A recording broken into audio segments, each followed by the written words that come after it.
Ciao, sono Andrea. La pillola di sicurezza informatica di oggi riguarda gli URL.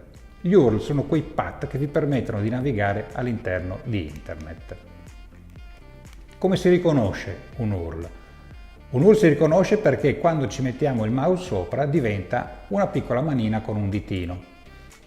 Prima di cliccarlo però aspettate di leggere in basso a sinistra qual è l'intero path. Come identifichiamo se l'URL è pericoloso o no? Cerchiamo di riconoscere il dominio all'interno dell'URL. Il dominio è tutto ciò che compare tra i due punti barra barra e la barra successiva, leggendo da destra verso sinistra. I miei consigli: cercate sempre sul browser, sul motore di ricerca, notizie sul dominio se sospettate che non sia quello giusto. Non navigate su siti non protetti e che non sviluppino protocollo HTTPS.